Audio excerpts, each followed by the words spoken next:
I want to take this opportunity to thank the government for having invited Namibia and AMCOW, which is the African Ministers of Water Council, which I'm currently having the privilege to chair, to this important Water Week. The topic is timely, and we believe that the African voice is an important one.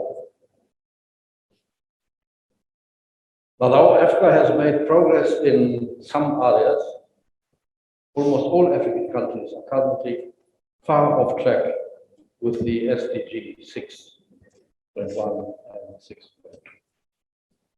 In sub-Saharan Africa alone, over 400 million people, which include many small-scale farmers and still do not have access to basic water services. The situation is even more alarming for sanitation, as over 767 million Africans do not have access to basic sanitation and hygienic services. Consequently, over 250 million people still practice open defecation. This was one of the challenges, and still is the biggest challenge, as we are fighting against the COVID-19 pandemic because of its consequences with regard to hygiene, personal hygiene, hand washing, and related critical items. Now, Mr. Chair, despite these challenges, financial flows to the sector are not adequate and indeed declined sharply from $3.8 billion in the year 2000 to only $1.7 billion in 2017. In addition, the sector is further challenged by climate change, inadequate policies and regulatory frameworks, weak coordination among actors, weak institutional human resource capacity, and weak monitoring, reporting, and learning systems, all of which impacts the poorer more than the more wealthy. And your question, where is the impact most? It's with small-scale farmers and small producers and rural populations, rural groups. Given the low progress made by the continent towards achieving SDG 6 targets, there is an urgent need for members of the African Union to indeed the global world, to put in place the needed strategies and policies to accelerate progress towards achieving this very important development goal. It's interesting to note that the commitments of monetary that were given in 2002, that is 0% of the GDP of developed nations for development assistance in developing economies, never materialized. It was only Norway who managed it. Then came Doha 2008, pledges equally were not met. And the latest was Addis Ababa 2015, when development assistance was replaced with resource mobilization by, amongst others, curbing illicit financial outflows from developing countries, which, by the way, were significantly higher than development assistance received at any time. Today, the number of tax havens in rich countries has not dropped, nor have illicit outflows replaced development assistance. The world must come up with something more tangible than what came to the table up to now. Financial resources are at the core of the problem. The effects of climate change on water are starting to manifest themselves through more frequent and severe droughts and floods. Also became clear that we need to act now to guarantee future water demand against the supply that will be impacted by climate change for people and the environment. Therefore, the Water and Climate Leaders Panel, which I have the pleasure to be part of, advocates for a more integrated water and climate agenda. We call for a global water monitoring alliance, an integrated water and climate stocktake, cooperative water and climate adaptation actions across boundaries, and long-term financing arrangements to respond to the needs that I just explained a minute ago. As a dry country, and I'm coming home now, whose climate is defined by its erratic nature and unpredictability of its rainfall, Namibia's water resources are scarce, vulnerable to the impact of climate change. To give you an idea, Namibia is the driest country south of the Sahara. We are probably slightly wetter than Egypt, but we don't have a Nile.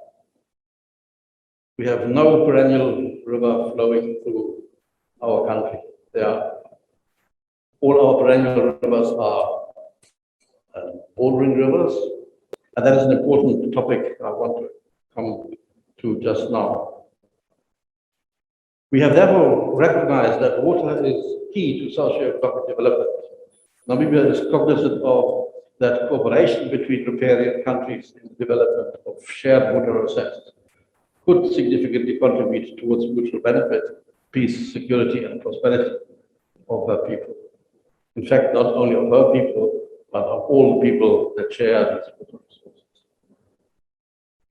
To provide a framework of cooperation on transboundary water management, Namibia has entered into bilateral and multilateral arrangements with all her neighbors with whom we share bordering water courses and basins.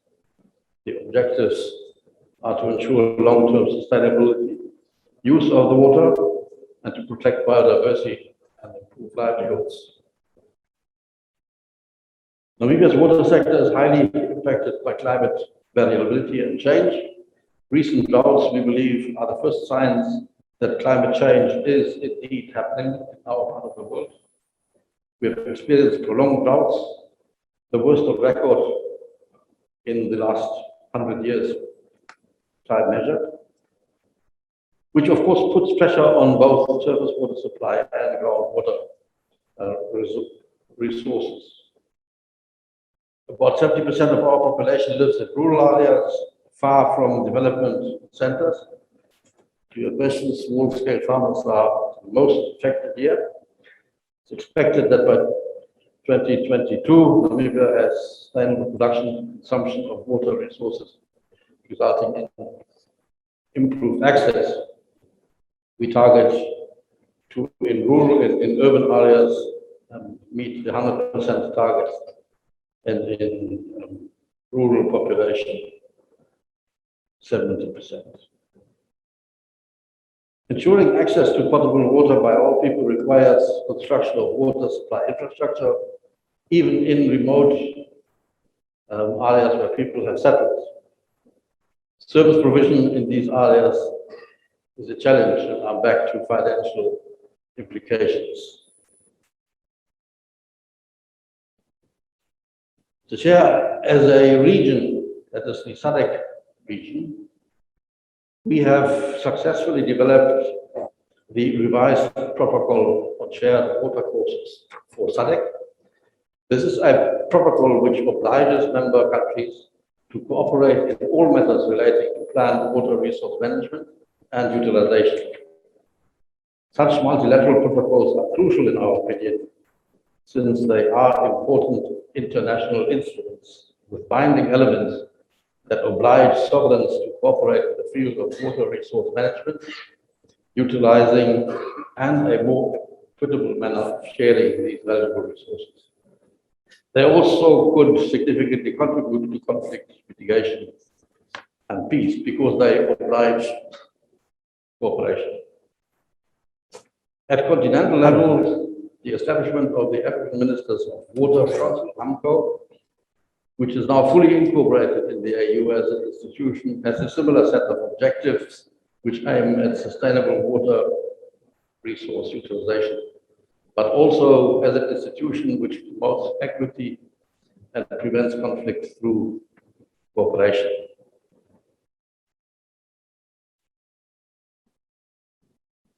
So the whole topic that was discussed by His Excellency the President and others of how do we better cooperate to prevent conflict, to improve utilization, and to do that equitably and fairly. It is anchored in a regional set of protocols, but also now on the continental side through AMCOW. AMCOW has a number of programs on groundwater and on surface water. I don't want to bore you with those details. And Your Excellency, I want to end by saying that the time has come now to consider water as the most valuable resource. All life and livelihood depends on it. Just about all developmental goals depend on water security. And I believe we have to face these enormous challenges. Let us take these opportunities by cooperating. But also let us walk the talk about bringing the required financial resources to the table. I know I haven't answered your question specifically, but I thought I'm here with two hats, one as the minister and one as AMCOW, but I thought it's important that I gave. Can we make it in two rounds? So we go through to the others and then we come back to Your Excellency. Is that okay? That's fine. Yeah. Okay.